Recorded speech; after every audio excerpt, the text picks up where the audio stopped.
Welcome to the Secret to Seeker podcast. I'm your host Simeon, and I aim to bring you conversations on the spiritual journey with some of the world's most experienced seekers. For writing on spirituality, make sure to also check out the Secret to Seeker blog. The link is in the description below. Secret to Seeker is still very young, so please consider helping it grow by subscribing to the channel and signing up for the newsletter. It really helps a lot. Today's guest is spiritual teacher and author Elena Nezhinsky. Elena is a long-time spiritual seeker whose relentless pursuit of enlightenment has given her deep insights into spirituality. Her profound, funny, and deeply personal book, Buddha on a Bow, traces her decades-long spiritual journey that culminated in a final transformative experience. Today, Elena teaches how seekers can integrate their awakening and how to become free of the many misconceptions surrounding enlightenment. Her ultimate lesson is as simple as it is profound. Just be who you already are.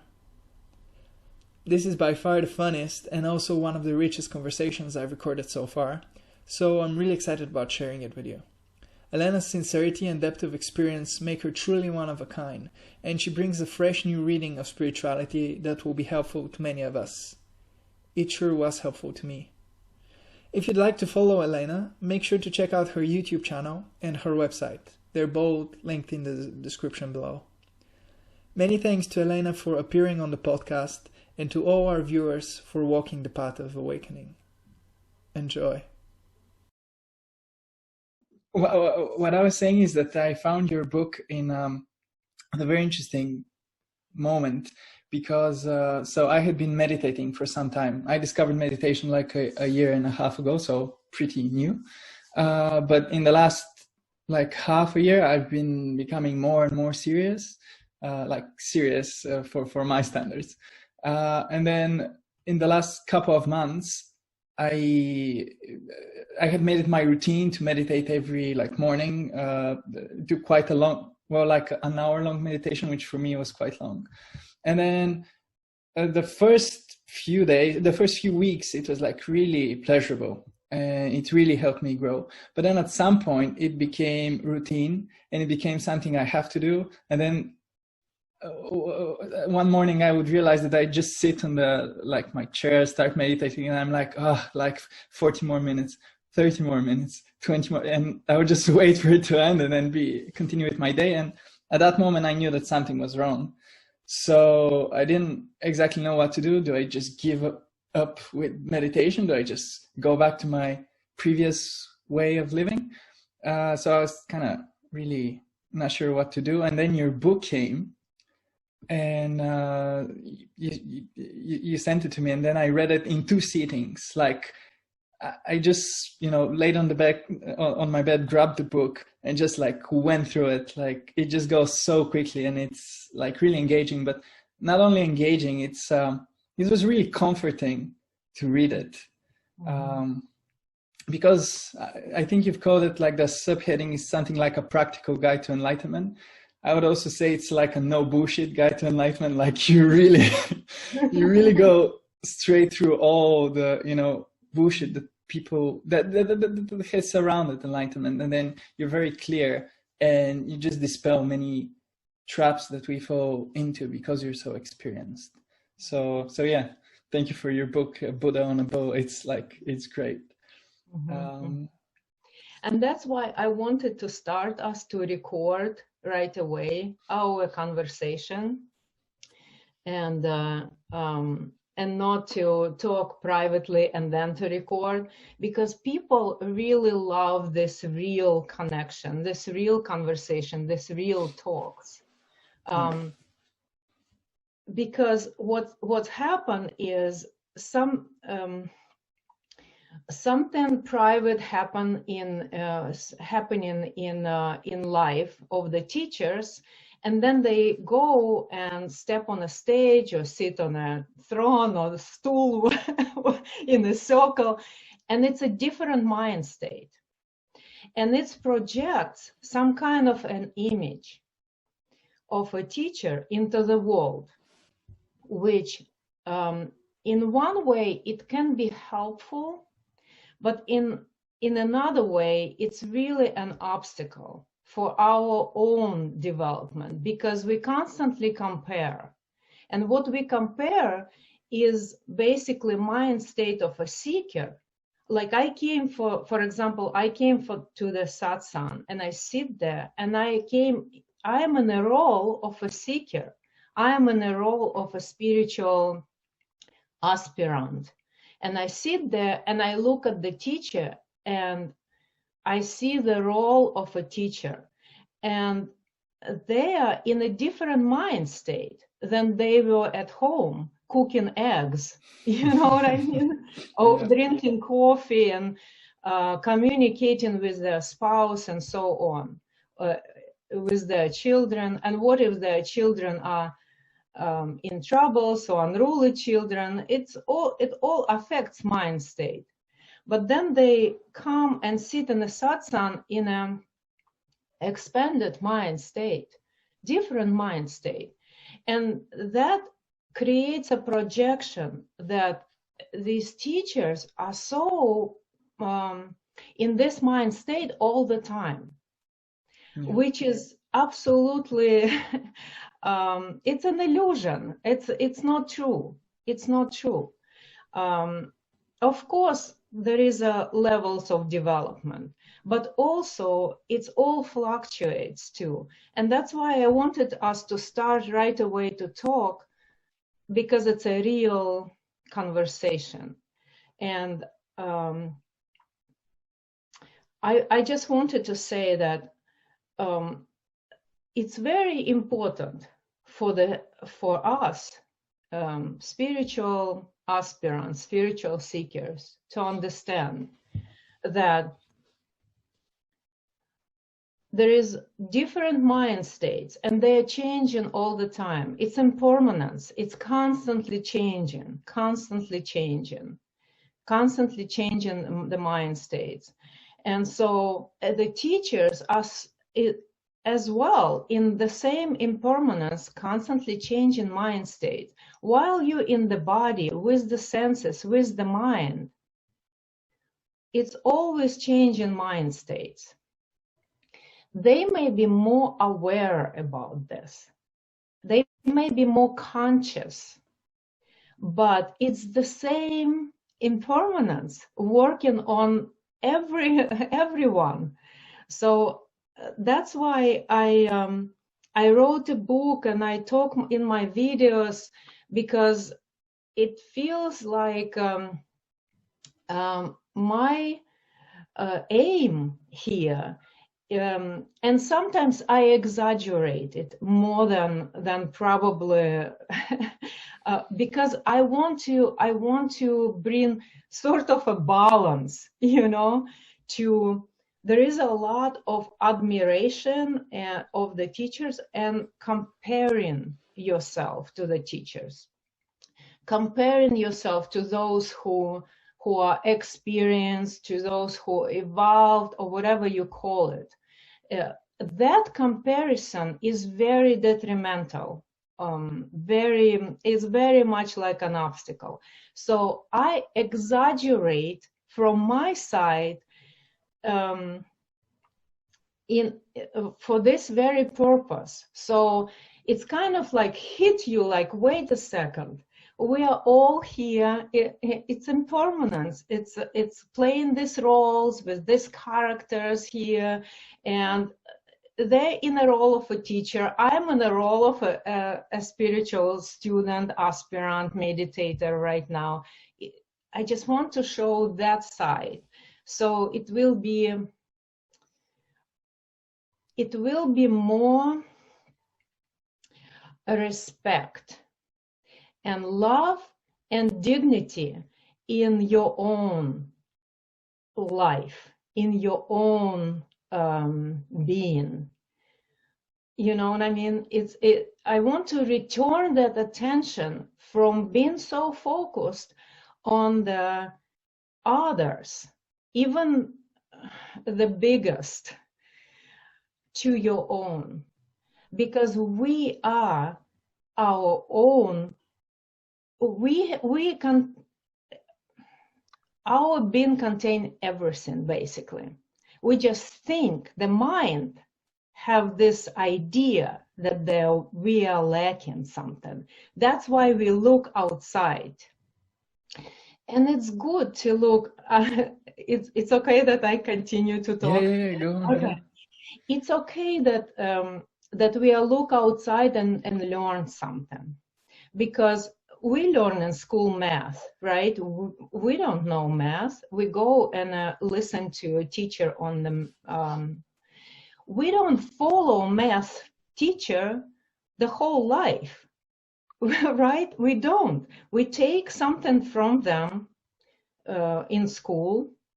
We learn, we incorporate, and we go live our life. So the way I point constantly is, yes, go learn something, just like from a math teacher or an English language teacher. Learn something from the teacher of spirituality in any tradition. Then release it. Release, go into life. You incorporate this by living it, not by constantly following, not by constantly putting yourself in a role of a spiritual seeker. That will kind of like condition your mind for that identity of a spiritual seeker. And then you are locked in. You're locked into the identity. And that is separation. That is separation from what you're looking for is not an identity. What you're looking for is a naturalness, is fundamental well-being, which is limited by all these mind's identities. And a spiritual seeker is one of the identity. As long as you're in these roles and identities so strongly identified, it's sort of like you're looking for something that is not available for you at that moment. Yeah. Because you are locked yourself into specific structure. You already limited yourself.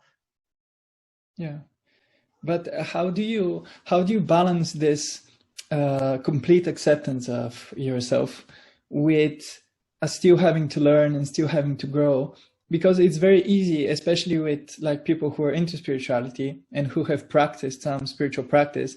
After some time, it's very easy to say, oh, actually, I am already enlightened. I've always been enlightened. There's nothing more for me to do. And then this almost gives, it can give a psychological excuse to just continue with being less conscious and continue being, distracted by thought and being, all the unhealthy thought patterns that we have. Be distracted. Be distracted. The thing is that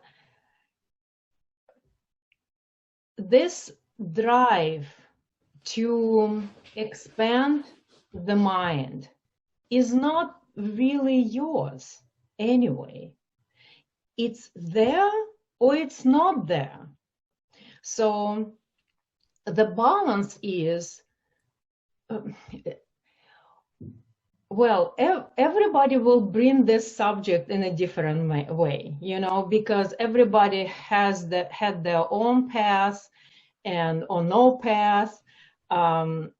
In my case, because I was so hardcore spiritual seeker, so hardcore, so focused, so serious, like you said, for me, balance is actually now from where I'm standing right now. I see that for me, balance is that letting go, is that relaxation, and just identify, fine, just go live your life and have troubles and difficulties and let the mind wander and identify, Because at some point, if that drive is there, it will bring you back to more mindfulness, more insight, more wanting to go and learn and experience, and you just give it a time. Mm-hmm. Otherwise, in my case, it was more and more and more encrusting in that identity of a hardcore spiritual seeker. Look, I said like thousands of hours of meditation, can sit an hour, you know how, oh, I can sit an hour in meditation and you can't. Or I don't know, something like that. I am constantly exaggerating because that's how it comes out from me. It's not like I'm doing specifically, that's how it comes out from me, because I want to portray this also from the other side that is laughable. Yeah.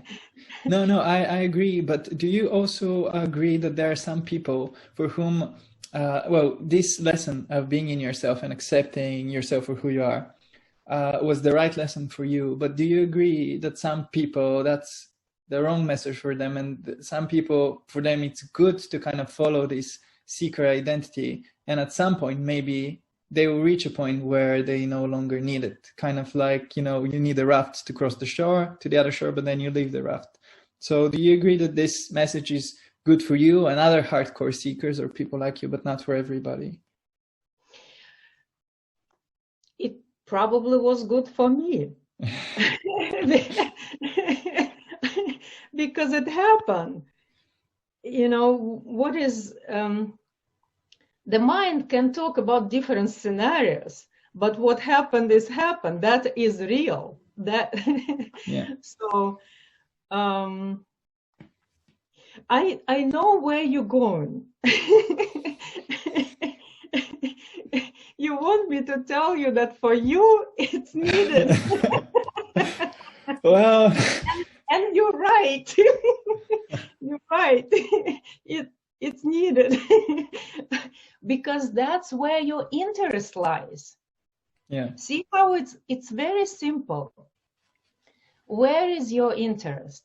Where is your interest is the meditation right now is your interest. Exploring the different mind states, the maybe higher consciousness mind states is your interest. Follow your interest. It was told in many books, not even spiritual books, but how to make your life better. Follow your bliss, right?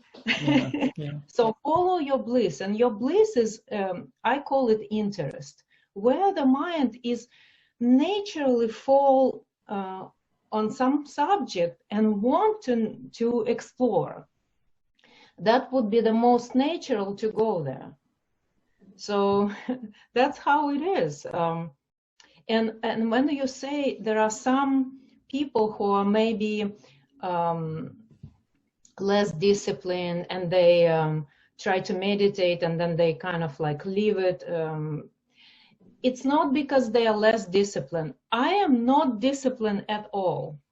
You know, we tried to set up this podcast several times. It's true. Right? I am. This is the second or third time we're trying to set up this conversation, and I look at it as it was not the right timing, and I felt, and I postponed. Other people would say, "Oh my God, she's not disciplined," and I would say, "No, I'm not that much." But at the same time, oh my God, you have to see me if something interesting to me. And you saw how many videos I did in the last 30 days, 45 videos. So focused, so disciplined. And it's natural when the mind is interested in something to explore, there is an energy there and there is a focus there, and you don't need to push, you don't need to effort. Well, there is an effort, of course, for me to record so many videos on my YouTube channel. There is an effort there, but it's like, let me bring the life example with something.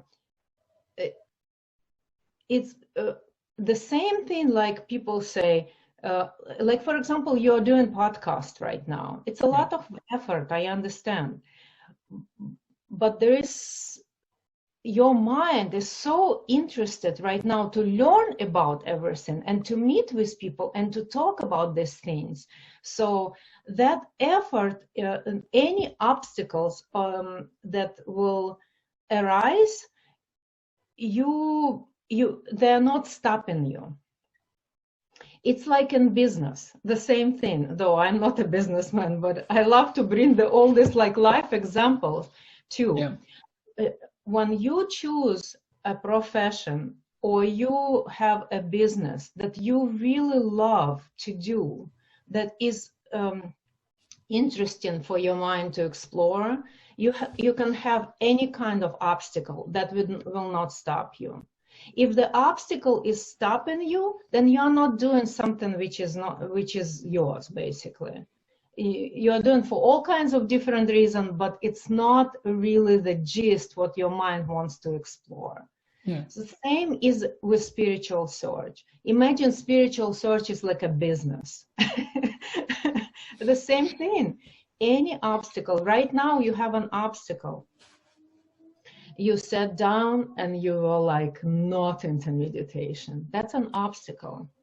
Because your mind went deeper, dropped maybe deeper than that pleasurable, whatever pleasurable was. It dropped even more deeper because it relaxed on the surface, dropped deeper. And deeper, there's more, more stuff, right?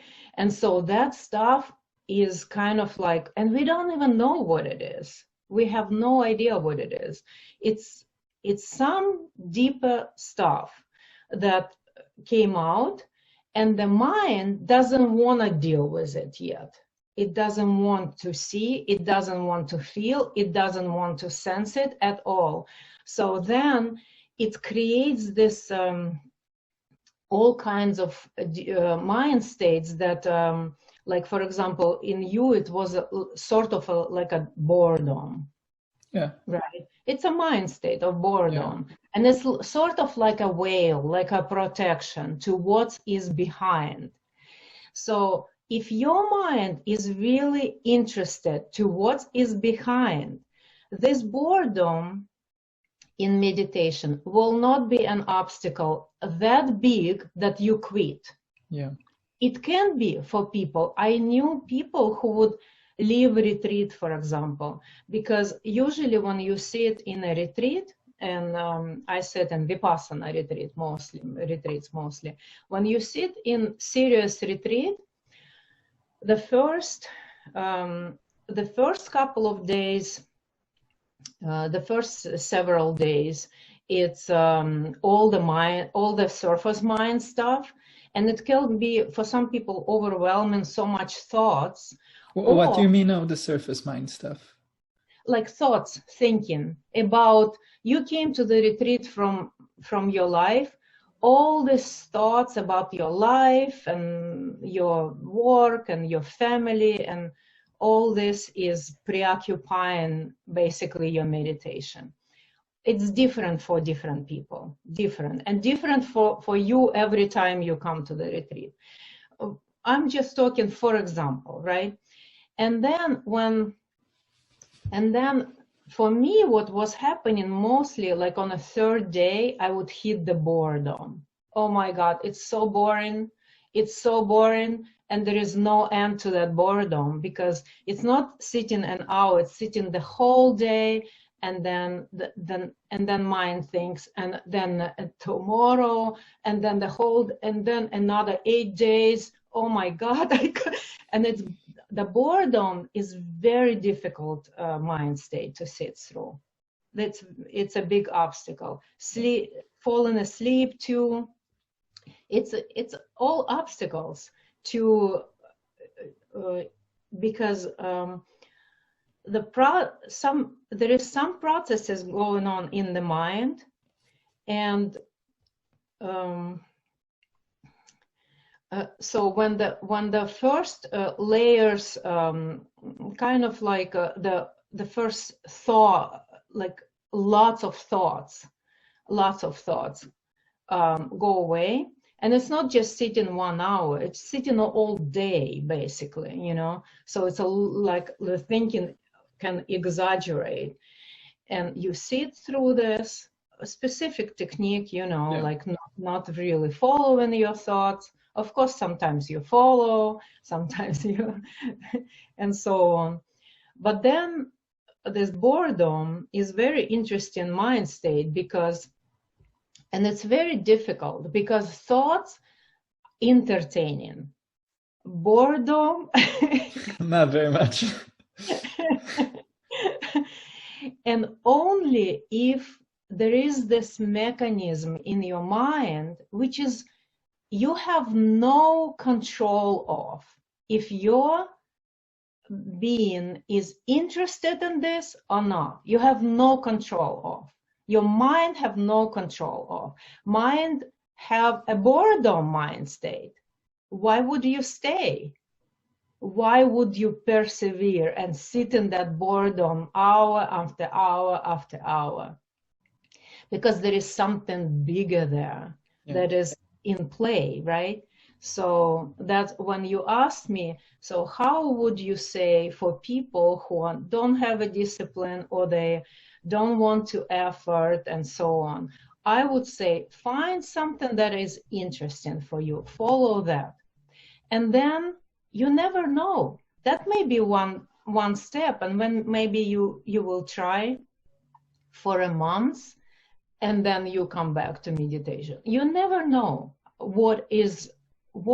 it's like basically what you think you are interested in, what you think you need, what you think you need to go and progress and achieve enlightenment versus what's real. Yeah. And so it's good to know that, because it takes all the responsibility from sort of become responsible of and creating some kind of business plan how to proceed, because whatever your path is, it will unfold. It will unfold. You will 2 years ago, you had no idea about meditation, being interested in all. Exactly. Yeah, I was about to say this. You're very right, because I was led to meditation and this podcast and everything. Like I would have never predicted that this is what I would be doing now. There was a point half a year ago after I finished university, and there were so many paths open to me, and I was considering so many things. I knew that I wanted to be this, I wanted to be that, and then I tried them all out, and all of them were like that's not really, I wasn't made for this. And so one by one, all the things that I imagined that they were the right thing for me fell away, and in the end I was just left with I really enjoyed doing. And then I started doing it, and by like a very unpredictable route, it led me to what I'm doing now. And what I'm doing now, I don't even have a clear idea of why I'm doing it. It's not like I'm doing it because this. I don't know why I'm doing it. I'm just doing it because it feels right. And I think that's same for me. I don't know why I'm doing this. And I don't have a clear this. I don't know. You contacted me and you invited me to speak. I watched one of your interviews. I loved you as a interviewer. I really loved you. You from Bulgaria also. We're kind of connected because I did the ancestry test. So I have some Bulgarian roots as well. So I thought, interesting. Mostly I moved into that direction because I was invited, and I felt at that time that that interest, that need to express, to speak. So you invited, and there was a movement toward that, right? So, but yeah, I'm just like you, the same thing. I don't know what, I don't have a set identity. This is not my profession. I'm not spiritual teacher as a profession, not even spiritual coach. I tried that all. And right now, actually, at this point of my life, I have no idea where I'm going. Like, I tried the spiritual teacher, I tried the coach, professional coach, I tried a writer. Probably I will keep a writer. Writer is good, yeah. I have a couple of books to write. But again, it's my mind saying, Elena, you have a second book to write and the third book to write. And we'll see if it happens. You know, I am not sure. We'll see. Well, I'm really hopeful. Again, Buddha on a Bull was like really, really good. I really enjoyed that book. So yeah, me too. I enjoyed it too. It's as funny as it sounds. It's like, just like you do in this podcast, it's just happening, this podcast, it's interesting for you, and you go into this. The same way I went into writing a book, and then at the time I finished a book, and some people volunteered to edit it with my hardcore Russian mistakes. So some people volunteer edited. I went a little bit sideways. I will come back.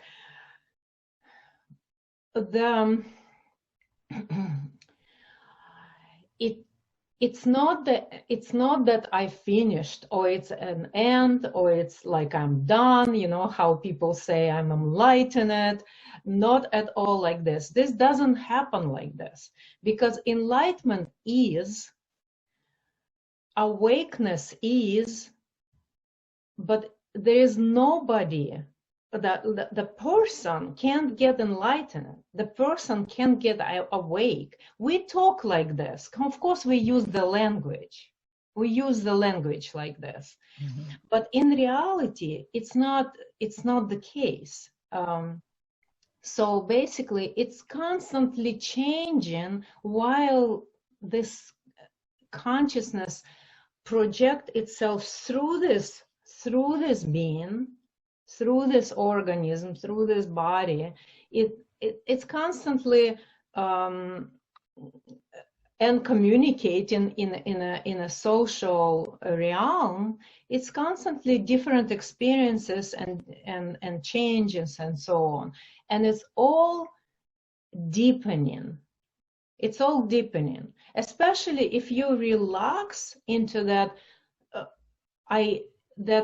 understanding and knowing that it's not the mind who leads you into this path. No, mind actually can lead you into the path, but it's an illusion that it's mind doing. It's something bigger than that. So if you relax into that, that was its leading. The consciousness itself unfolding in all these different ways, and you just kind of like in this role participating. Your message is really strong, but I think it becomes all the more stronger when somebody realizes like what you've gone through, because it's not like you woke up one day and you said, you know, I have this insight, but you went through like decades of really, as you say, hardcore spiritual practice.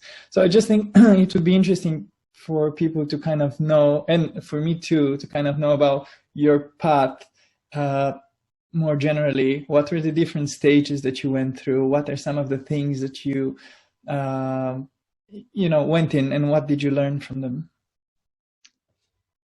The path is so unique. Mm-hmm. The spiritual search, the finding, and the way how we find is so unique. So when you said that it's good for people to know that it's not happened to you one day you went into the balcony and the sunshine went on you and you just released the spiritual search and found what you were looking for. That would be great. That would be awesome. I would take that. Why not? You know what I mean? Why not? That's the thing, that I was so hardcore. I was like into, maybe because I'm Russian, it's like we Russians will love to suffer, you know. Russians are hardcore people. Hardcore people. We read Dostoevsky, we lived on the, yeah, exactly, on the a land that had a lot of like suffering, so we love to suffer. But at this point, it doesn't really matter how it happens, and we don't have a control of it as well. The more it's more that mind have this preconceived ideas, this conditioning, so to speak, like maybe like a Russian, I'm conditioned into suffering, you know? And so my whole life and the spiritual search as well was into like conquering through all this like hardcore experience and sitting in meditation for so many years. And before that, the Gurdjieff way I had studied for many years too. And experiencing all this experience in ayahuasca and through the medicines. I tried that all. And just to illustrate this example too, I am extremely sensitive in my physicality, extremely sensitive. And but I am a big woman, very well built. How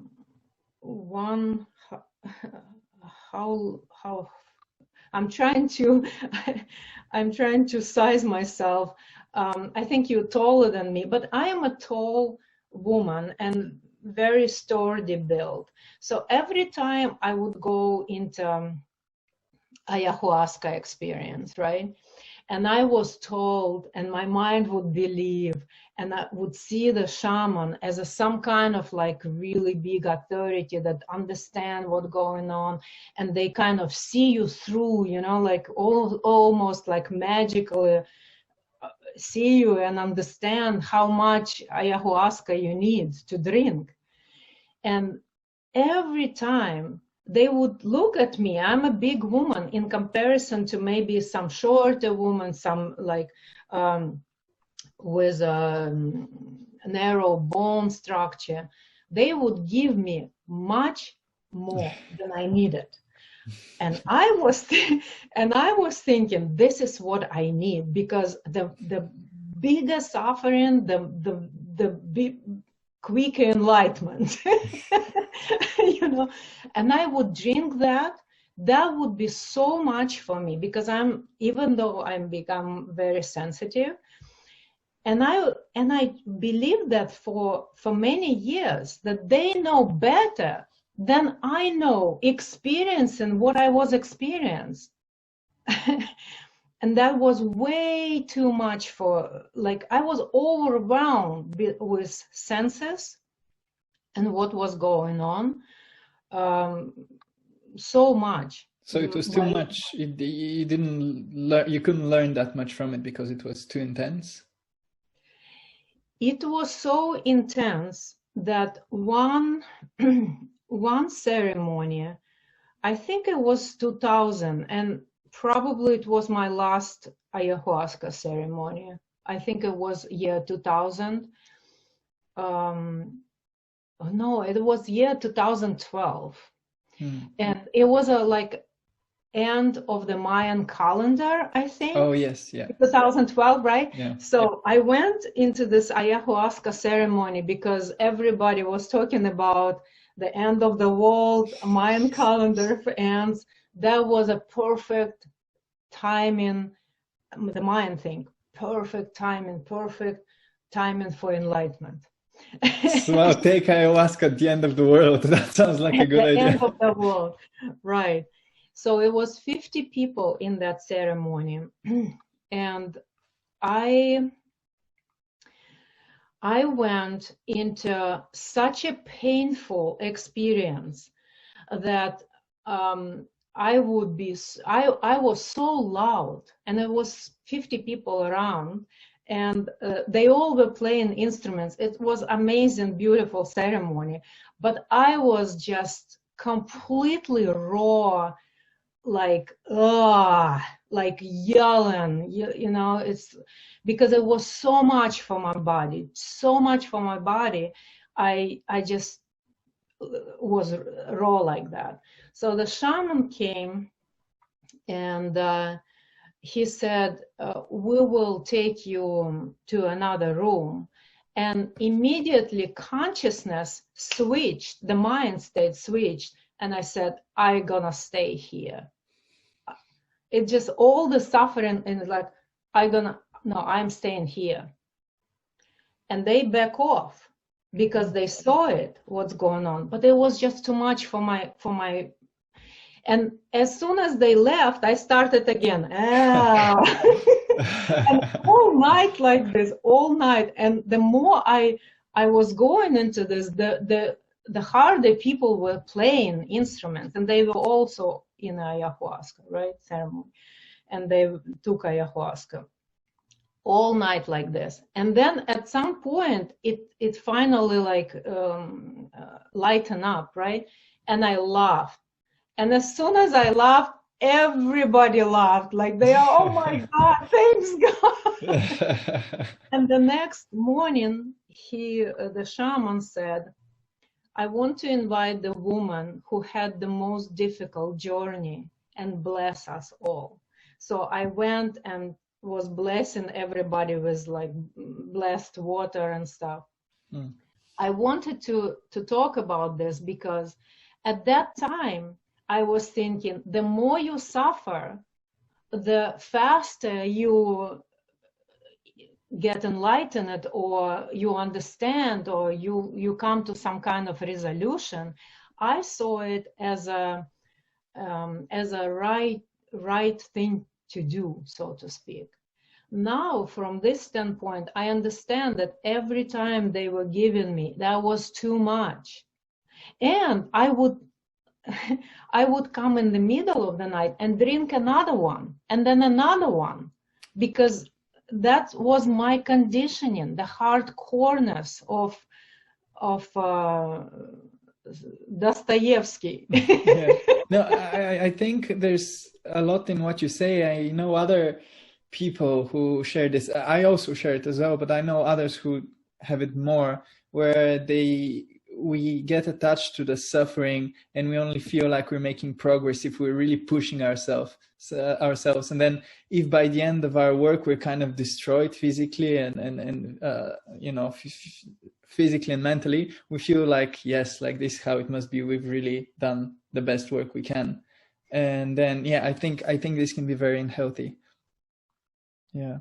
And it's very widespread as well, because right now, you know, in this modern Western world, we are encouraged to work as much as we can, ideally more than anybody else, so that we're more successful than everyone else. And, you know, again, this comparison and again, this attachment to you know, suffering in order to achieve some sort of future and be completely distracted from the present moment. But yeah, anyway, that was just a comment on what you said. Exactly, yes. And the reason for all this is because we are unable to be in a present moment. Mind takes us on a journey in some kind of future. We are unable being in a present moment. It's only the matter of being in a present moment. If you're in a present moment completely, if it's this, and there is no expectations, there is no kind of comparison, any of it. This is it. The problem is we can't, because of all this conditioning. We constantly compare, and that's why I started with comparison with teachers. Big obstacle.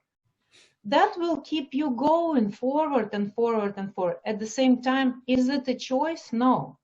Because until all this kind of untie to the point where you finally can be in the present moment and can rest in the present moment, basically can rest in your own being, can rest in yourself and be totally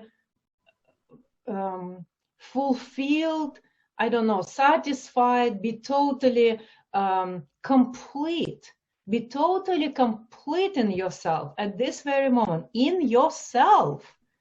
Because you're in this body, you're in this mind, which is very unique. So it's completeness in this. It doesn't have anything to do with anybody else, how they are. They're like, they woke up in one swoop, or they suffered all their life. And everybody's so different. There is a lot of people who wake up and they don't even know that they woke up. So natural. It's so natural for them. You know what I mean? It's just kind of natural. Their life is the same. They live in the same environment because they, from the beginning, were aligning with themselves more. You know, they were doing something that they love. They were being who they are.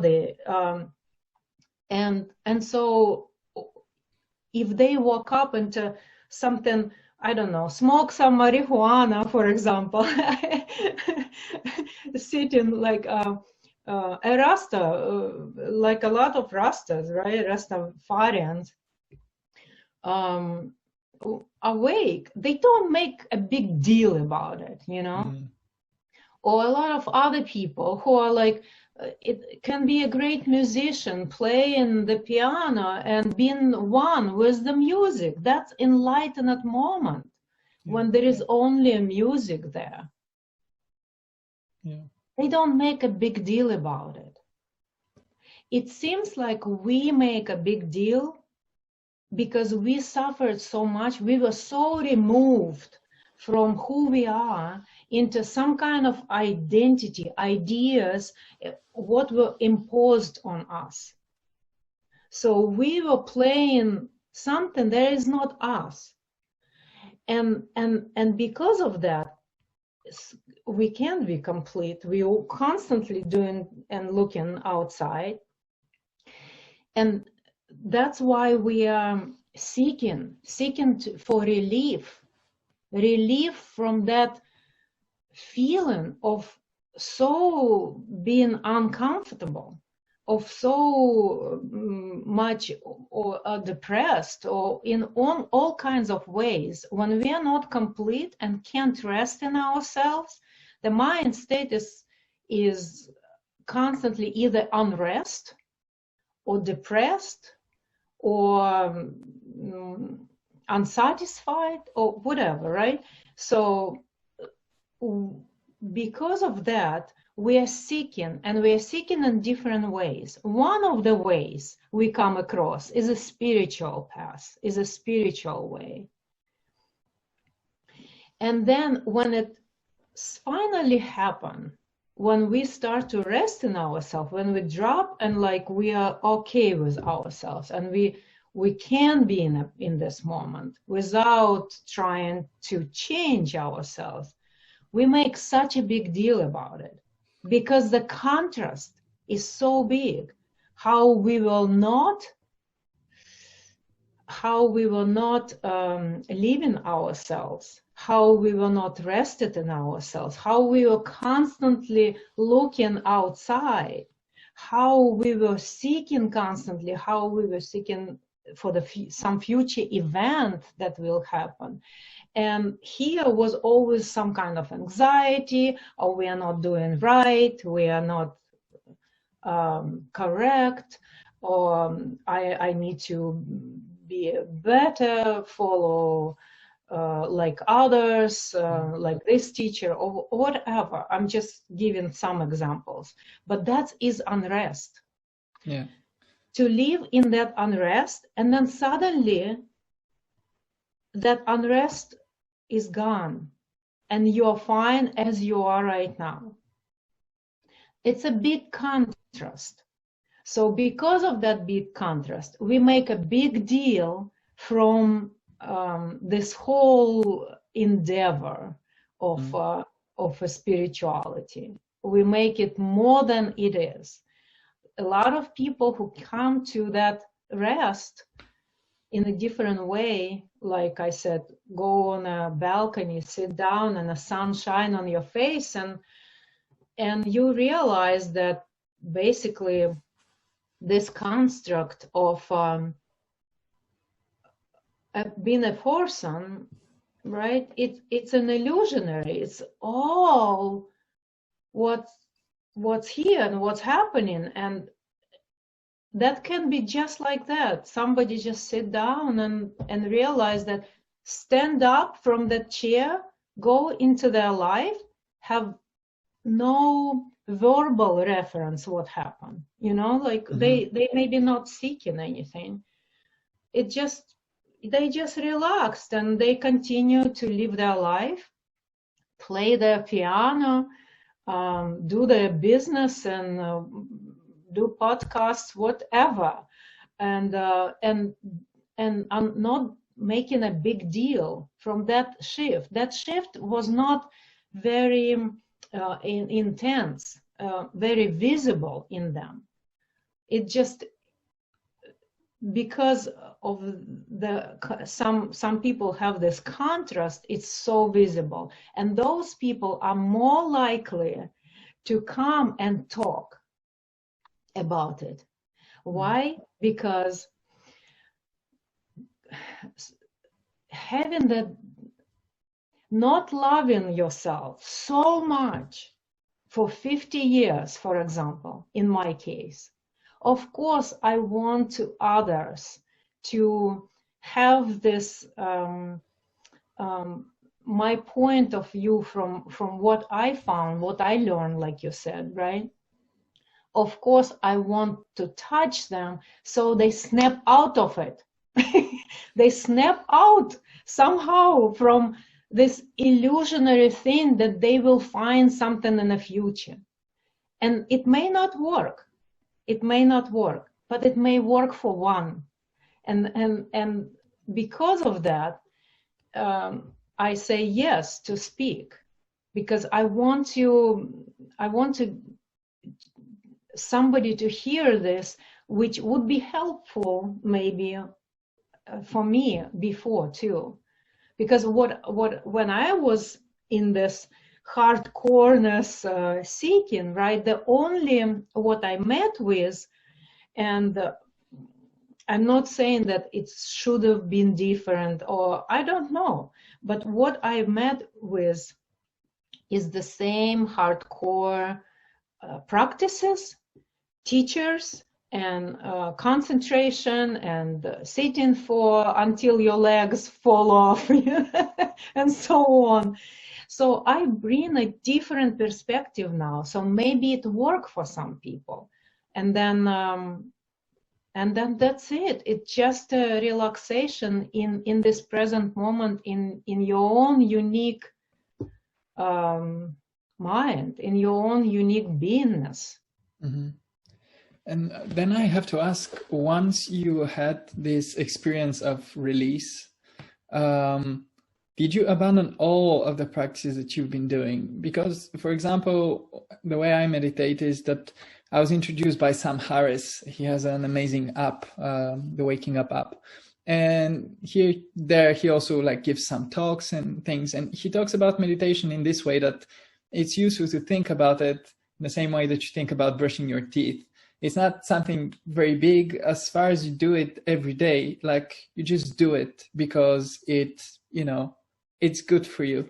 So the way he recommends, like 10 or 20 minutes of meditation every day, nothing extreme, right? Just kind of clearing your mind. So, and as you know, as I just told you, I'm like pretty new to meditation, so I'm still like very excited about it. But you're maybe like so completely bored by it. But still, I have to ask, do you still meditate? Do you still do some practices, or have you let everything go?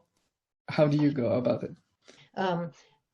There are how we can name it, more formal meditation and informal meditation. So I don't do formal meditation anymore, because I did it to probably the point that my mind is not interested in that anymore, just not interested.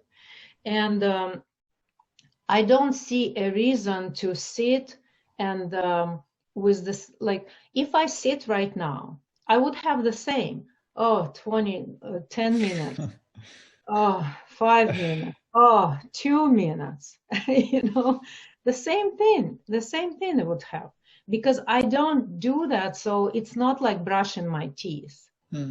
Brushing my teeth effortless. Meditation, formal meditation, is not effortless anymore, because it's conditioning your mind into that kind of doing, so to speak.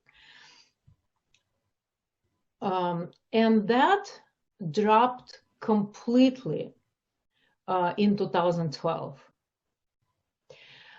But what I call or what we call informal meditation, because we can talk what is meditation, and there are many kinds of meditations, many kinds of concentration, relaxation, contemplation, and all kinds of things, right? So basically meditation is if you're completely sort of focused in a thinking, anything that unfocus and bring different mind state is a meditation.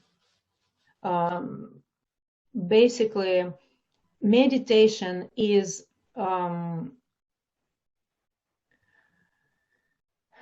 allowing your mind to change the mind state and aware what's going on, just awareness of what's going on, and change of mind state, or change of feeling, or change of any kind of things like that would be considered a meditation.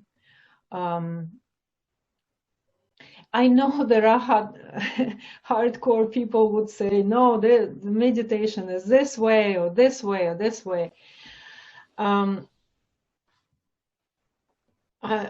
trying to make it more general, and more so people understand that sitting in certain posture, doing some kind of practice is meditation, but it's a one way of meditation. There are all kinds of meditation. Basically, like again, playing the piano, right, and being so focused and being so in tune with the music that the mind completely don't have any thoughts, and the player, the pianist, disappears, and there is only music that's a meditation. So being yourself at this very moment and not trying to be somebody else or different, having any judgments, it's a meditation. Yeah, that's true. And again, I don't want to contradict you too much, but I have to ask, do you not think that, yes, you were very hardcore. Like by what I read in the book, you were like really, I'm not even close to that. But I still wonder, don't you think that the state that you've achieved now is at least a bit, well, actually a lot due to the efforts that you put, but not necessarily because, like, from one point of view, you pushed so hard that in the end you gave up and you saw that you already have what you were seeking. But I'm not talking about this. I'm talking about the other point of view, which is that you meditated. So you did actually train your mind to be more in the now. And you did yoga, which in Buddha on a Bow, you say that it actually helped you, recognize you have a body again, kind of remember that you're in a body. So what I'm trying to get at is that these practices, if you go too hardcore, you can get attached to them, but also they do develop you in some ways. So they can help you be more accepting of yourself, right? Sure. And again, it's whatever interesting. For me, it was interesting because I'm also an engineer by profession. Vipassana meditation based on the body sensations, or later on I came to a different method, mind states, noticing mind state. But what I did for most of my meditation career was the object of my concentration was sensations. So because I am trained as an engineer and have analytical mind, what's interesting for my mind, it's not going, and what also my mind is capable.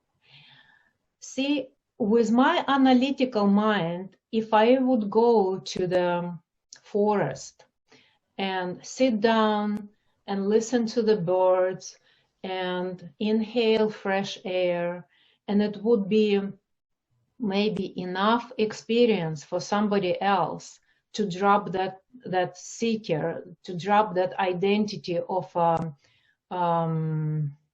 separation, being separate, kind of being entity or whatever, that I, right? So me, this some separate mind. For somebody would be enough, sit down, listen to the birds, and at some point all the thoughts disappear, and because all the thoughts disappear and thought mine, all disappear, there is total oneness. And that would be awakening experience. Mm-hmm. It didn't happen to me like that because I have very strong analytical mind. I would sit in a forest, listen to the birds, and my mind would talk. Look at this, hear this, you are not having a good posture or whatever. The mind would talk.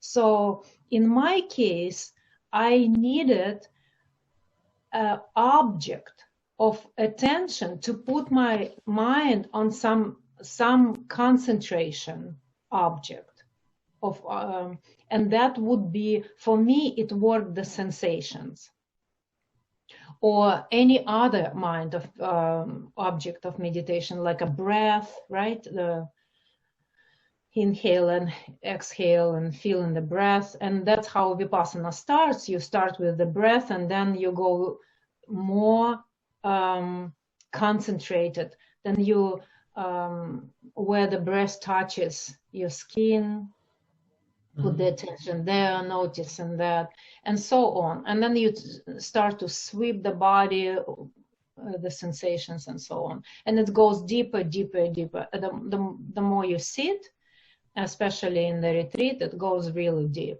And then, anyway, so let's come back. So for me, the forest, that's just an example. The forest, let's call it the forest awakening experience. Wouldn't work. But for many people would do.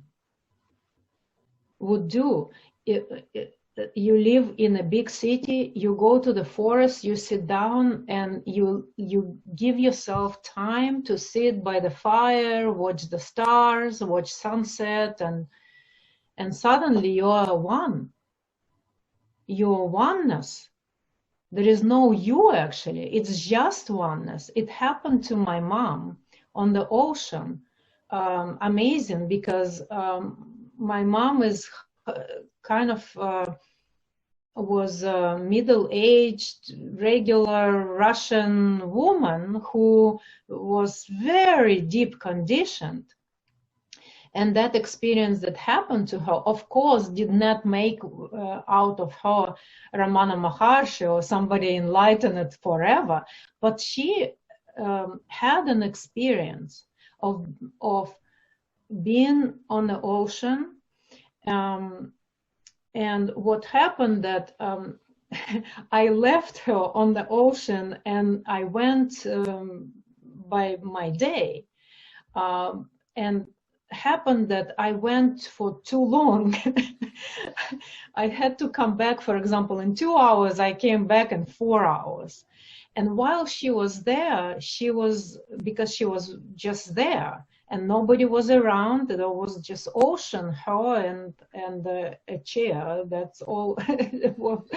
So I came back. She said, something happened to me and that's what inexperienced, or this is the kind of an experience of waking up, but inexperienced mind would grab it. It happened to me. Okay. So my mom said, this is what happened to me. And also we talk about this in these terms because that's the limited language. So it happened to me. I was seeking, I was having this experience. But in her case, because the mind was an experience, of course, it's grabbed it right away. It happened to me. I had this experience. I was sitting and I was waiting for you, and I was like waiting and waiting. And then I don't know what happened, because I have know what happened, but there was only an ocean. There was only a sound of an ocean. And for some people can be terrifying experience when suddenly there is no them, what they thought they are. It wasn't terrifying experience for my mom, but it was, that's why we do these practices, because we want to prepare for something like this. And then that experience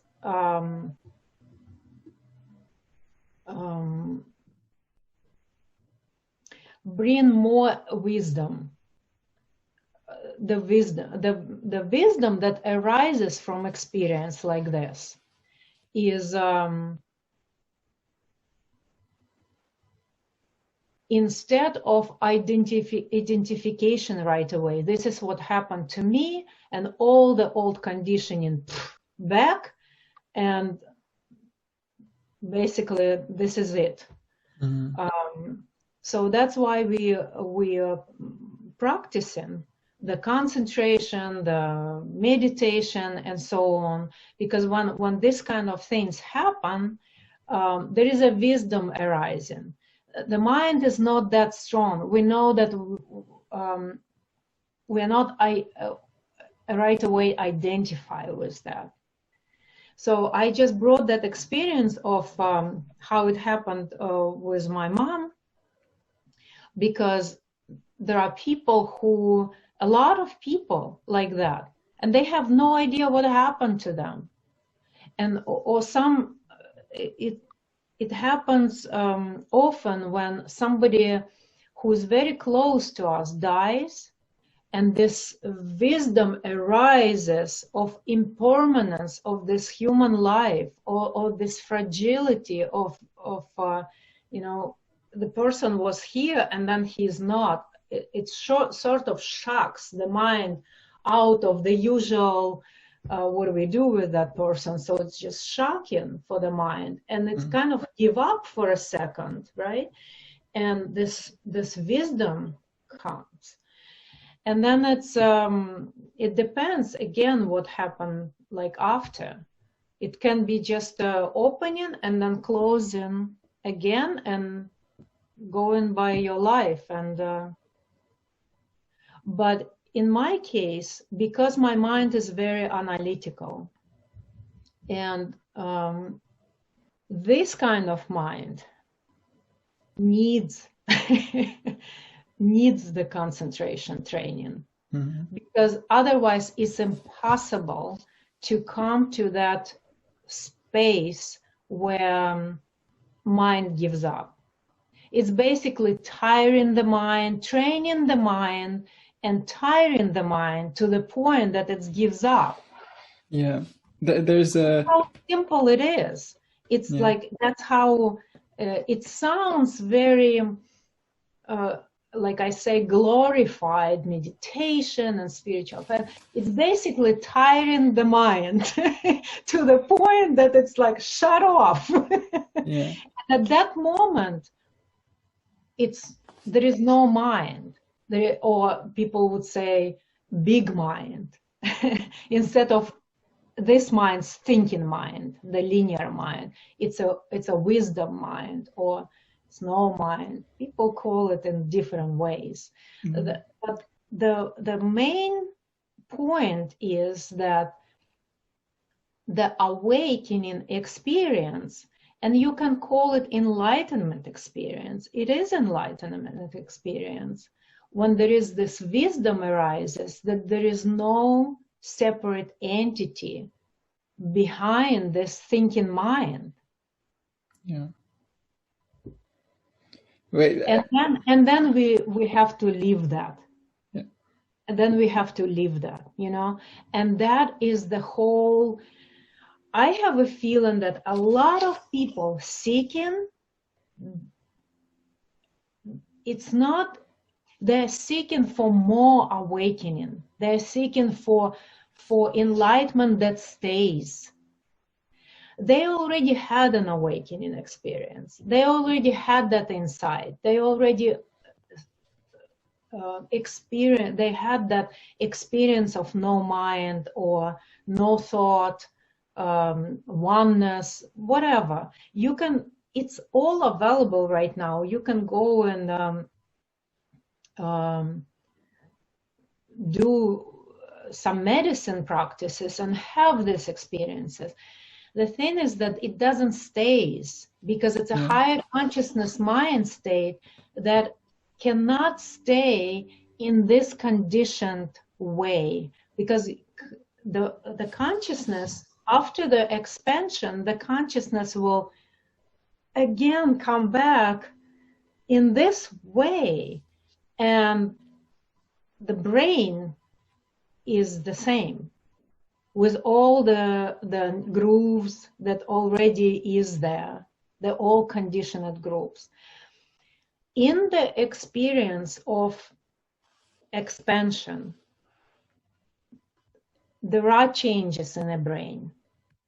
Yes, there are changes in the brain, but it's not like everything changed at once.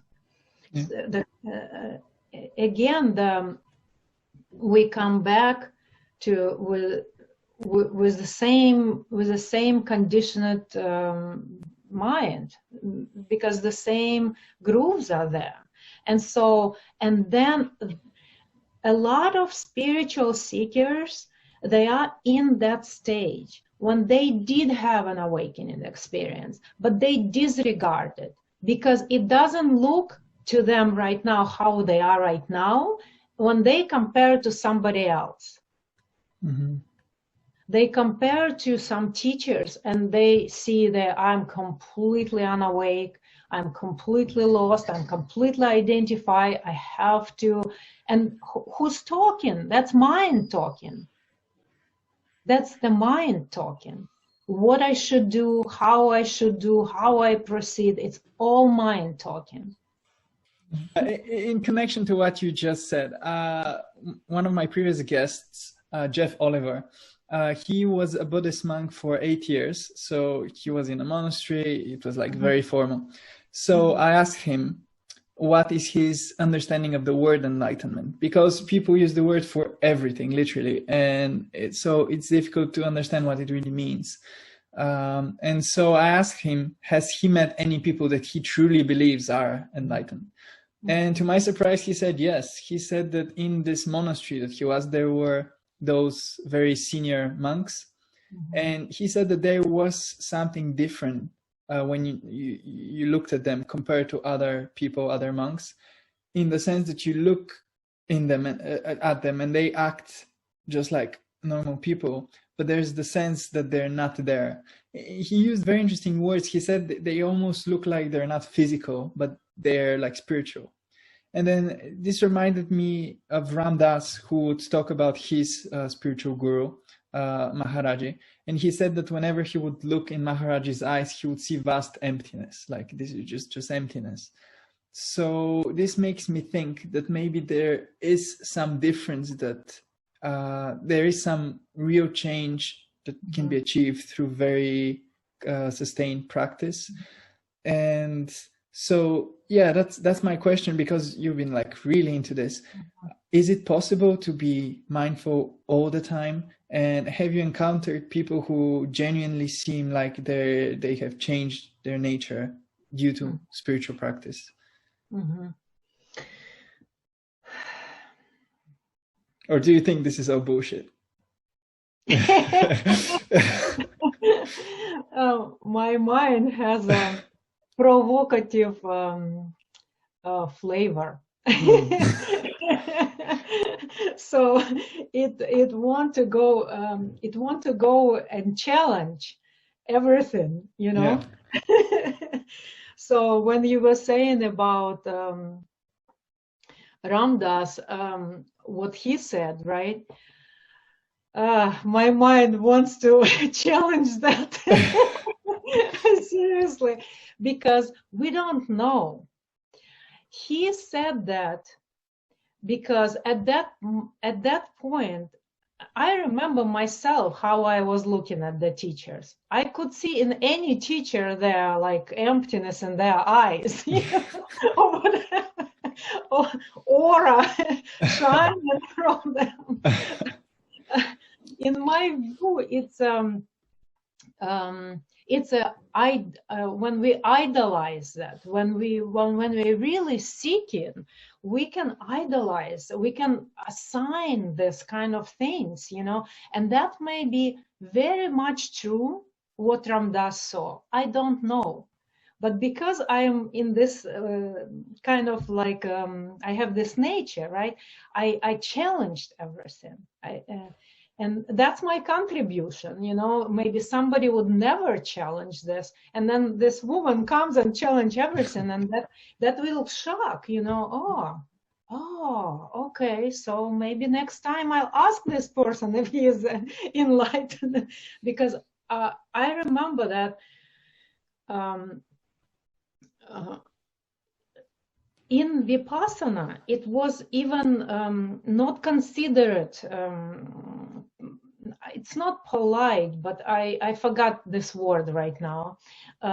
So we didn't ask anything.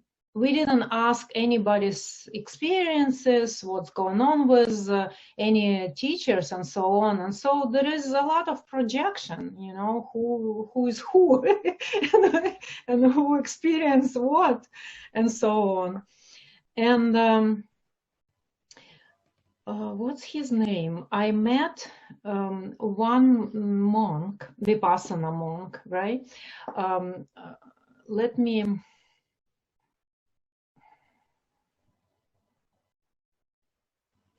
Bhante Guaratana. I think Bhante Guaratana. He has ashram on east side of United States, somewhere probably in Virginia, if I remember right now. Yeah. So he was monk since 12 years old, and when I met him, he was like 90 or something. Whoa. Right. And I had balls to ask him when I was sick and I met him in New York City. He came with a meditation retreat to offer like one day meditation retreat. And I remember I raised my hand and I asked him if he is enlightened.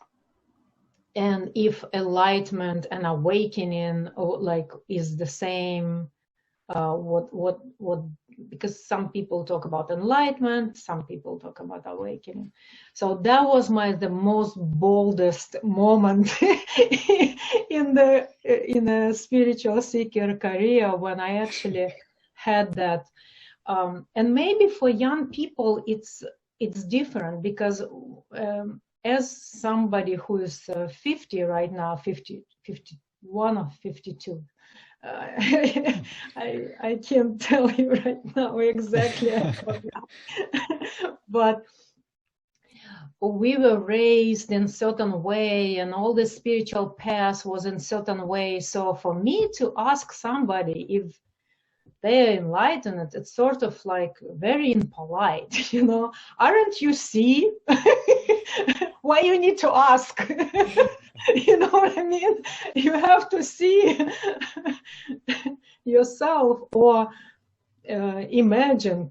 That's what we did. We imagined, we projected on some other some other people who were in the role of a teacher. We just projected that they're in some sort of, you know, enlightenment state all the time. And but I asked him, and he said no, though he probably was the most advanced I met. Being a monk and meditate all the time from 12 years old to 90, I guess he went through a lot of different experiences, right? Which changed completely his being and his perception and everything. And he said no. Wow. And I met a lot of different other teachers, but I thought this one really was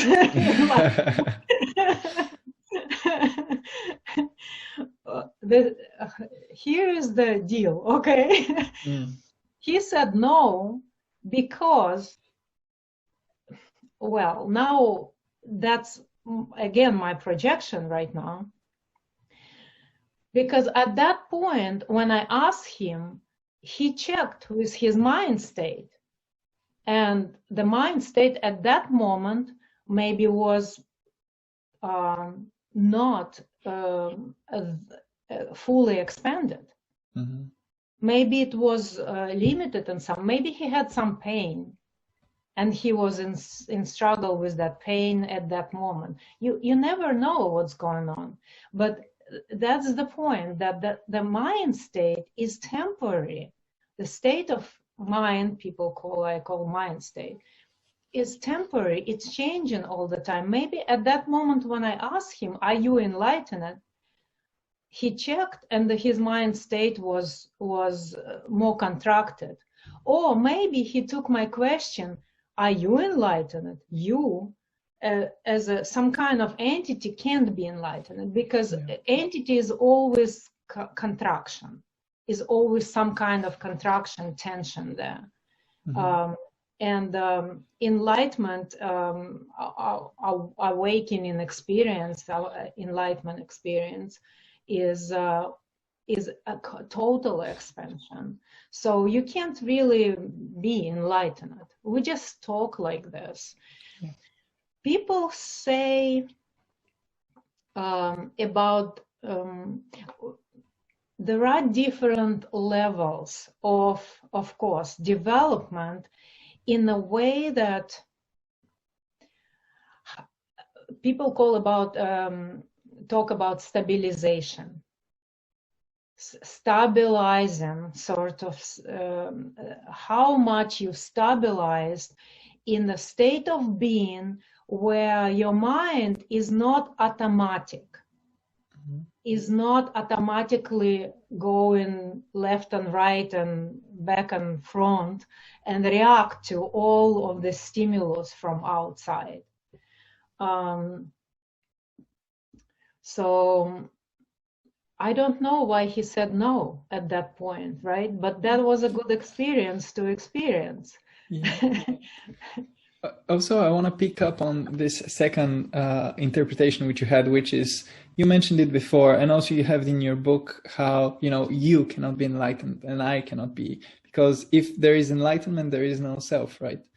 But then at the same time, on your channel, you really like to make fun of the no self people a lot. And I really like this. I really find it very funny. So my question is, how do you kind of realize no self as you do, because you talk about this, but also become fully in yourself? How do you become whole and complete in your personality and your form, but also have this non-duality belief? How do you balance them? I have to tell you, you have excellent questions. Excellent. Thank you. And one of the ways to actually proceed on this path is have excellent questions, the questions that are really matter to you. Because a lot of seekers, it's all intellectual, it's all what they think is interesting, but not what's real for them. And I feel what you ask is actually real for you. And this kind of questions will bring you to a right, that's a right direction. You know how Gurdjieff, George Ivanovich Gurdjieff, who was a very, very big teacher in the beginning of this 20th century. This is 21st century, but in the beginning of 20th century, he was very known and big teacher. And he would really emphasize how important to have a right question. A right question is that teacher, is that direction, is that our lifeline that will bring you to the right direction. So, yeah, how you how you live fully yourself, how you express yourself into the world fully, and at the same time, from the perspective of awakened conscious perspective, that it's sort of, if you are not making it more than it is, if you simplify it to the point is that awakening is just ability, awakened living, being conscious is just an ability not to run with the mind, not to run with the thinking mind, like hand in hand, following the thoughts.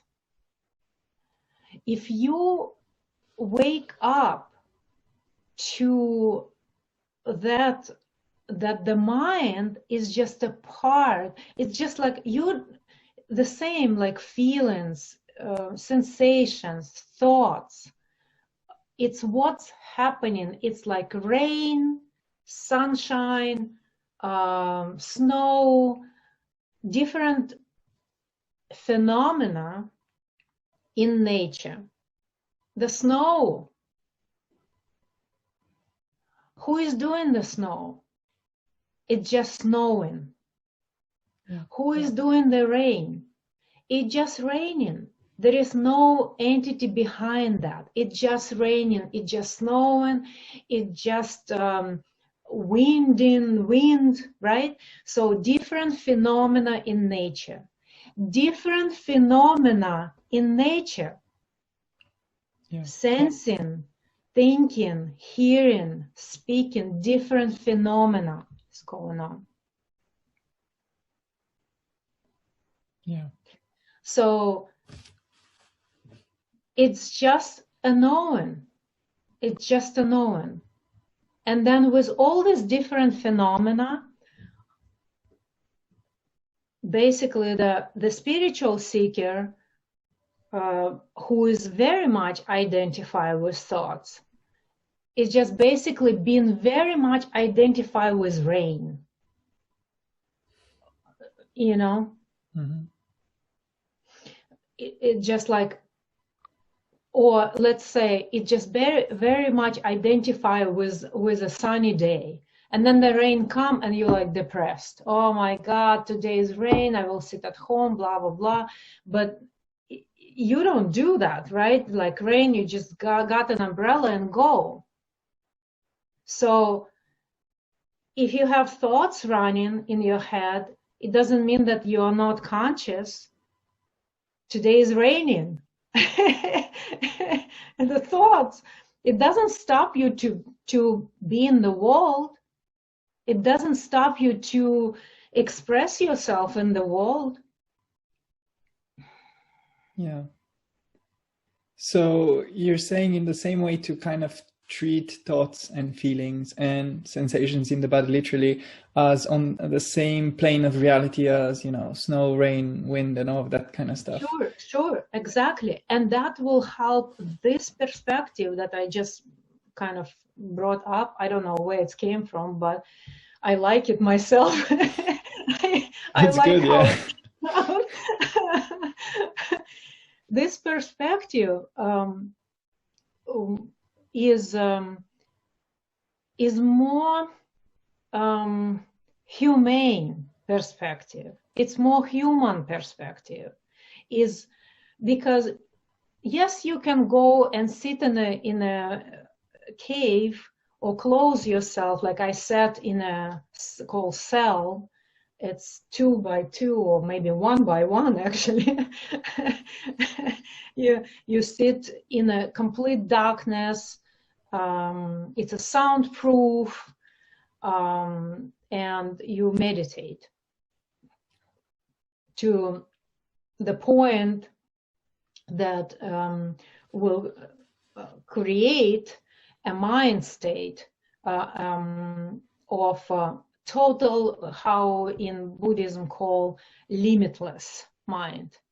So the thoughts disappear. You would sit for a long time to achieve that, because you have to tire the thinking mind to the point it shuts off, basically. But you arrive in that state. But you can't live in that state. It's like basically asking for always to be sunshine. It's impossible, because this is the creation. This is the creation, and we don't have a control of the creation. The thought is creation. We don't have a control of the creation. Why to try to control? Not, this is what's happening right now, trying to control the weather, you know, like the chemtrails or whatever is the weather manipulation is going. The same thing. It's like trying to control the thinking, or not feeling, or not, but usually it's not thinking. Yeah. People try to stop the thought, basically. I see it valuable to get into that mind state, to see that what thoughts are, that they're just there, and they may be not there, and there will be wisdom from that experience, but you can't really live in that experience. But that wisdom makes you conscious, makes you really conscious to what this life is about as a human being. As a human being, you have the senses. It's this thing has senses. It's like if you ask a computer basically not to have any applications. So what are you going to do with hardware without the software? So all the senses is like a software. And when we sometimes we confuse, we want to erase that software. And then without software, it's just a physical, that's what happened when the body kind of like, there is no software, then hardware just not needed anymore, and it dies and goes into the ground and dissolves, so to speak, right? So let me, like I went into computer programming because I was a computer programmer before. So don't ask from this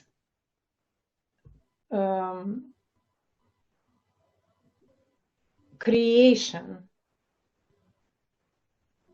And who is asking is the mind. The limited thinking mind thinks that he knows what's needed.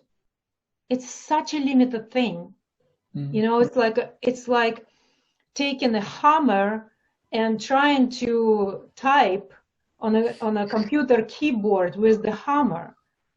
It doesn't know the vastness of this creation. So what if we just let it live itself as it is? The thinking is a natural process to the human brain. The feeling is a natural process, just like a rain.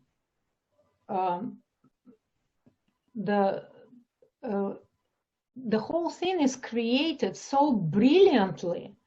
If a little thing change, the whole organism change and goes into this like homeostasis, right? So, for example, the feeling well up and the rain, the tears. Who's controlling that? You're not controlling that. It's already made this way. It's just we make such a big deal about the thoughts and we identify with those stories. If we want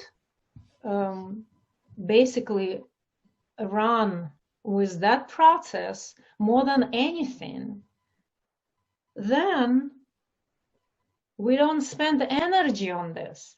There is so much energy is going into that one process with that thinking thing. Let that thinking be, and that energy will be freed, relaxed. You can do anything in the world in this kind of way. You don't need to lobotomize yourself.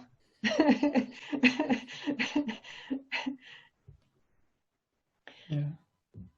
I remember your question. Let me. No, that's a beautiful answer. So essentially, you're saying, yes, understand that everything inside you are processes that happen on their own, like they have their own logic, and you understand that you're not controlling them. So you actually give them freedom to continue. So that's how, I guess, is this what you mean by accepting yourself? And Yes. And then if you give, I love that, freedom to continue, right? So, and if you give the freedom to continue to the thinking process, without trying to change, manipulate, stop, control, or whatever, as a spiritual seekers we want to stop the mind and so on. It will not perpetuate that much, because if the thinking is there, the difference is basically everybody have thoughts.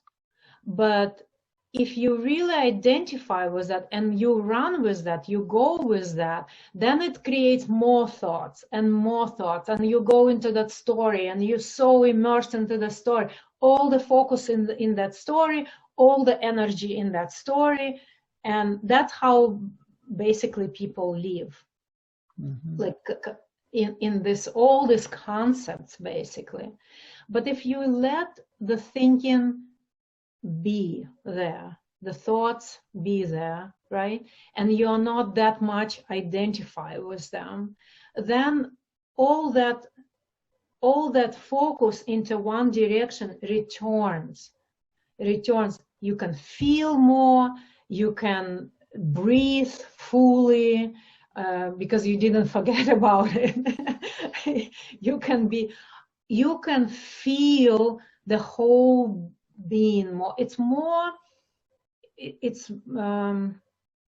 more engaged. It's actually more engaged. The whole being is engaged. And of course, you sometimes it happens that, and I don't want to talk about everybody. We're like, let's get clear, right? We're talking about personal experience here.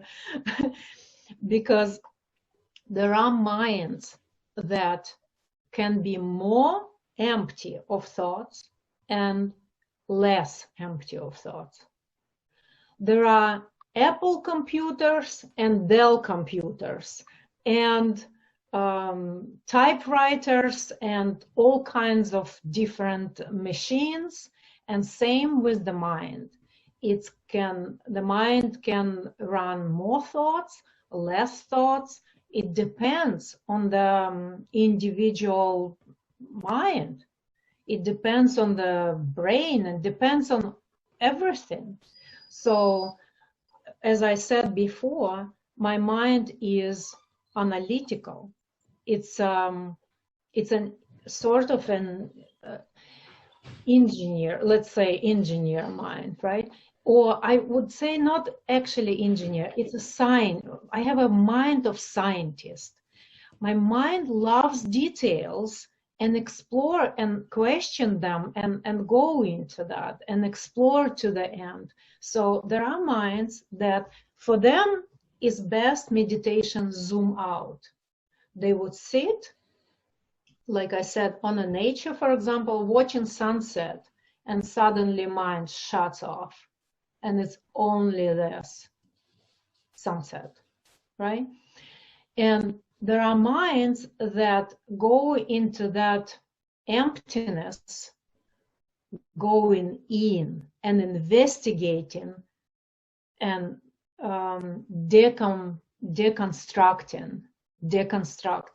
So because the tendency of my mind is like that, for me, I think Vipassana meditation was at that moment was very good tool, because it was deconstruction.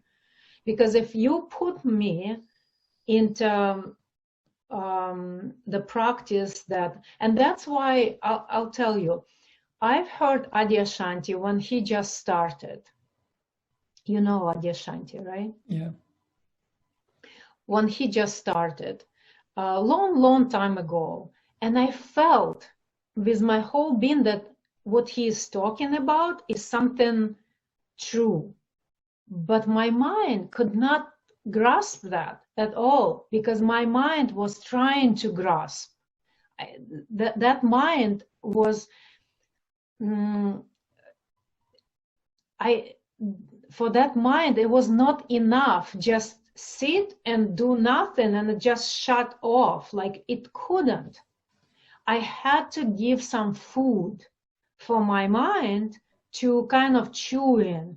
And then, this is the, oh, let's go and investigate this. Oh, let's go investigate this. Let's go. And then it goes deeper, deeper, deeper, and investigates to the, like, breaks out on all the components. It's a different path. It's a path of deconstruction. And you deconstruct to the point that the same thing happened. It's just, there is no more to deconstruct in a linear mind, and it's not there anymore. In Vipassana, this kind of experience called Bhanga, when you come to the same point of emptiness, when everything disappears, everything, through going in, not going out, but going in. But it's the same, you arrive in the same place. I believe it's more difficult to deconstruct, but can you just clarify, by going in, what do you mean exactly? So I don't know what kind of meditation you do, but Vipassana is in Theravada tradition, is basically you give the object of meditation, and I gave for my mind a sensation. Mm-hmm. So I'm basically saying, here is something to do, because I know you will be there anyway. And instead of just me going with you, I invite you to go with sensations. Mm-hmm. And so I gave my mind a practice, an object of meditation, a sensation. And at first, the mind will notice the sensations that are more, how you say it, coarse. Like coarse. Obvious, yeah. Obvious, right. I have a pain here. I have a itching here. I have something, like something there, right? When you sit and sit and sit, then the pain starts to dissipate, the itching disappears, and so on. And methodical meditation on sensation brings you deeper, deeper, and deeper into deeper, less obvious sensations, which is not accessible to a regular mind state. Mm. It goes, yeah. And so I have not experienced that. That sounds interesting. That's a path of deconstruction. So that's a Theravada way of giving the mind this kind of object. Sensations is brilliant object, because imagine it's like in a gym. It's a different resistance level. At first is more obvious, like you said, right? The more coarse, more obvious, like some pain in a leg. Well, at some point it will disappear. At some point it will break. If you sit continuously, or with time in your training. For example, I'll tell you, when I started the sitting in the retreats,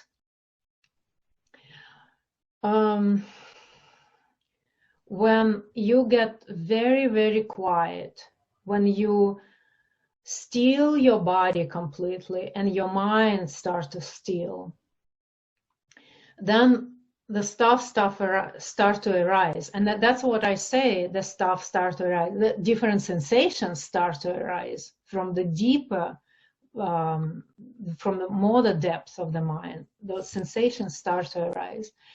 And sometimes it's a painful and unbearable sensations. And for me to sit through those, I needed the whole, like, for example, a retreat. And then everything would just kind of change, disappear, shift.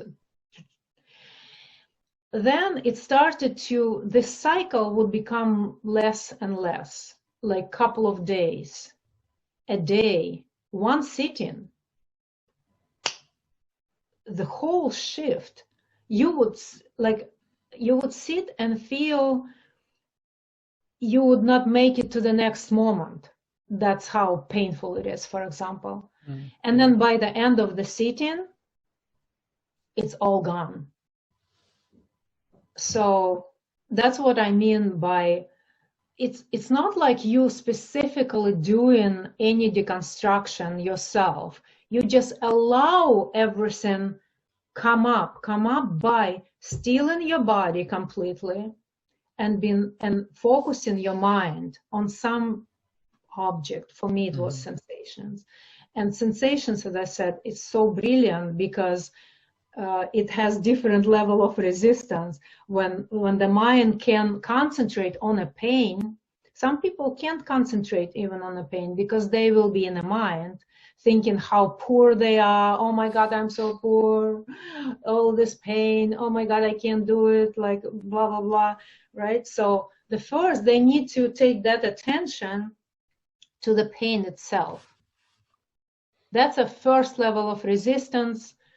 1 pound, how you call that? I forgot. In Russian, it's ganteli. 1 pound. Just to take the mind from the focus from the talking in the head about pain to the pain itself. 1 pound. Then, if you train to that, right? Then that pain starts to shift. That sensation start to shift, and you keep and then more finer. When you sit long retreat, it's not physical sensations only. It's physical sensations is basically it's a surface of the mind. It's that pain, what I say. It's all kinds of stuff start to arise, but they come into as a sensory experience. So you focus on a sensory experience, whatever it is, and it's finer, a sensory experience. So then you have 2 pounds, 3 pounds, and resistance, so to speak. Yeah. And it's adjusts itself. See how brilliant the Vipassana is brilliant tool. It's a tool. It's a tool. It's a great tool. Some people don't need this. They can see just because they look at the sunset. You know what I mean? And it's just like it takes them in. It was not for my mind. My mind would talk about sunset. Look how beautiful it is. And here I am, and here is sun, and da da da da da. And I would engage, especially share with somebody. Oh, look how beautiful! And we talk about it. A different mind. Yeah. Wow. So when people with a mind who is which is here to think, to talk, to express, to analyze, trying to put themselves in a practice where it's like a square peg to round hole. Yeah. It just doesn't work. Yeah, you have to find your own practice, right? Mm-hmm. You have to find what works for you. Yeah. I think I also do Vipassana, but what you're describing is really much more in depth. I think I remain on the surface of these sensations, but when I pick objects, it's not sensations, it's sensations, and then you focus attention on the breath, and then on sounds, and then on like feelings. So it kind of incorporates. It is Vipassana. It is Vipassana. any meditation, any concentration meditation that has an object of meditation, and you stay with that object, any five senses is basically you are trying to stay in with what's real, what's now, not with thinking story, but what's real. So the question would be, are thoughts, like if sensations are real, breaths are real, thoughts are real? Yes, they're real. The story is not real, but the thoughts are real. So let them be, just like let the sensations be, let the feeling be, whatever, let the body be, the same thing. So that would be for people who think that to be awake and to live awake, you have to be thoughtless. That's what I call unrealistic expectation. Though you can have periods of no thoughts, but it's not permanent. Like, forget about permanence while it's all impermanent. As a human being, it's all impermanent. Even if you have a period of no thoughts for some long time, because that's the property of individual mind, just being more expanded. And those people talk less, because in that state of expansion, well, like right now I'm talking to you, I don't have much thoughts running in my mind. I don't have thoughts. There is no time for there is no time for thoughts, because expression is coming. Like if I stop, no thoughts. And if I continue, no thoughts. Expression is coming. But it doesn't mean that I live in this state all the time. I don't talk all the time on a podcast trying to express this, so we'll finish podcast, then I have a thought. I will have a thought. Wait a second. What time is it now? What I should do? Like, did I eat today or not? You know what I mean? There will be thoughts.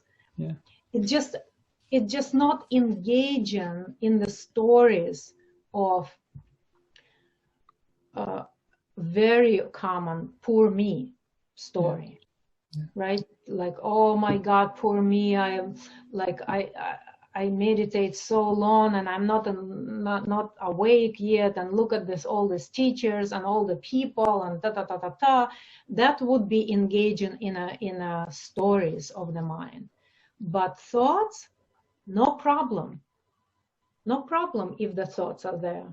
They're just like clouds, like a lot of people say, like clouds in the sky. It doesn't mean that there is no sky there.